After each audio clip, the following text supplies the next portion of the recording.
बिस्मिल्लाहिर्रहमानिर्रहीम अस्सलाम वालेकुम रहमतुल्लाह। आर्मी चीफ जनरल असम्बली ने आते साथ ही जो पहला कदम उठाया था वो ये था कि पाकिस्तान की इकॉनमी को किस तरीके से बेहतर करना है। और आर्मी चीफ ने आते साथ ही जो कारोबारी लोग हैं, बिजनेसमैन हैं पाकिस्तान के अंदर मौजूद, उनके साथ मुलाकातें की थी। वो चाहे लाहौर में हो जाएँ, कराची में हो जाए, इस्लामाबाद में हो जाए। ये तीनों बड़े मरकज़ हैं, सेंटर हैं, और यहाँ पर आर्मी चीफ ने इनके साथ डायरेक्ट मुलाकातें की। तो सेकंड, ये फ़र्स्ट स्टेप था आर्मी चीफ की जानिब से। देखिए, जनरल आसिम को भी समझ आ गई थी आते साथ ही, पहले दिन जनरल आसिम को इस चीज़ का अंदाज़ा हो चुका था कि ये हुकूमत कुछ नहीं कर सकती, हुकूमत के पल्ले कुछ नहीं है। उस वक्त पीडीएम गवर्नमेंट थी, उसके बाद निगरान हुकूमत आई, और उसके बाद ये दोबारा से मसलत कर दिया गया। तो जनरल आसिम को इस बात का अंदाज़ा था। अच्छा, दोबारा जो मसलत करने का मकसद था वो यही था कि इनको कंट्रोल करना आसान है और ऊपर बैठ के हम सब कुछ चला लेंगे। हाइब्रिड मॉडल यही होता है, हाइब्रिड सिस्टम यही होता है। तो उसके मुताबिक इन्होंने चलाना था, उसके मुताबिक इन्होंने काम करना था।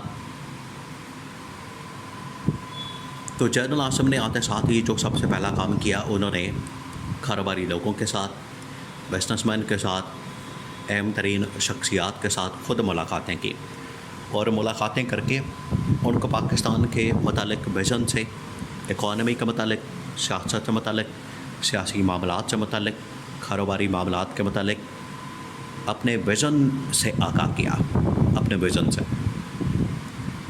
फिर जब आर्मी चीफ जनरल आसिम की मुलाकात हुई, पहली मुलाकात मोहम्मद बिन सलमान के साथ, तो मोहम्मद बिन सलमान ने जनरल आसिम को ये कहा कि सबसे पहले आप ऐसा काम करें कि पाकिस्तान में जो गवर्नेंस सिस्टम है, पाकिस्तान के अंदर जो गवर्नेंस का स्ट्रक्चर है, उसको बेहतर करें, और एक ऐसा वन विंडो ऑपरेशन बना दें, एक ऐसा वन विंडो सेटअप लगा दें कि हम इन्वेस्टमेंट करें। वन विंडो ऑपरेशन के थ्रू वो डायरेक्ट जो है पाकिस्तान के अंदर इन्वेस्टमेंट हो जाए और हमें किसी किस्म की रुकावट और दिक्कत ना हो।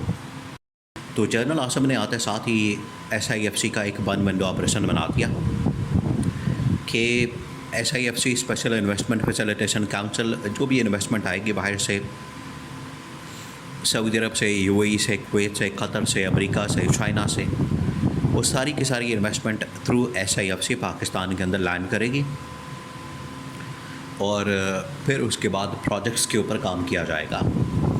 ये जनरल आसिम का विज़न, और उसके मुताबिक जनरल आसिम प्रोजेक्ट्स लेकर चल रहे थे। इस दौरान इन्होंने एक और काम किया। ये जब काम हो रहे थे, इसका एक और एंगल समझ लें कि इमरान खान को इन्होंने पकड़ के जेल में डाल दिया। इमरान खान के ख़िलाफ़ इन्होंने धांधली, मैनिपुलेशन, इलेक्शन चोरी कर लिया। हुकूमत इमरान खान की बन रही थी, लेकिन इन्होंने एक हाइब्रिड मॉडल के तहत शहबाज शरीफ की गवर्नमेंट को मसलत कर दिया। तो ये वो तमाम एहकामात किए गए, ये तमाम के तमाम मामलात किए गए सिर्फ इस वजह से कि एक हाइब्रिड सिस्टम चलाया जाए, इसको धक्का लगाया जाए, और अगर ये चल जाता है तो सारा का सारा क्रेडिट इस्टेब्लिशमेंट को मिल जाएगा। अगर नहीं चलता तो इस्टेब्लिशमेंट न्यूट्रल हो जाए और उसके बाद हुकूमत को घर भेज दे और इमरान खान को हुकूमत करने का मौका दिया जाए।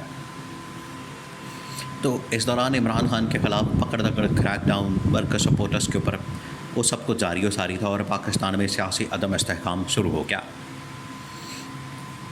तो नून लीग और पीपल्स पार्टी ने जानबूझकर जनरल आसिम का ये जो विज़न है, ये जो जनरल आसिम का सारा काम है, इसको बिगाड़ा। जनरल आसिम ने, जनरल आसिफ गफूर उस वक्त सदर्न कमान के कमांडर, सदर्न कमान के सरबरा जनरल आसिफ गफूर को बड़ा अहम टास्क दिया।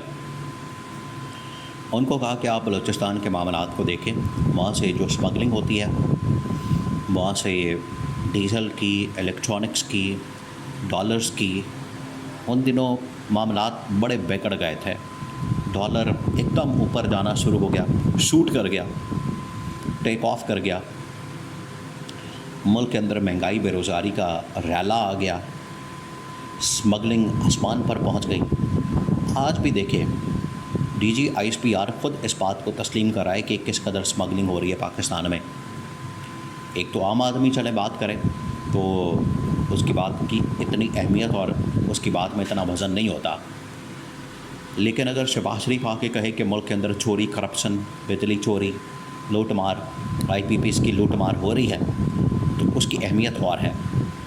और इसी तरह से फ़ौज का तर्जुमान, फ़ौज का स्पोक्स पर्सन आकर ये बात करे कि मुल्क के अंदर स्मगलिंग, मुल्क के अंदर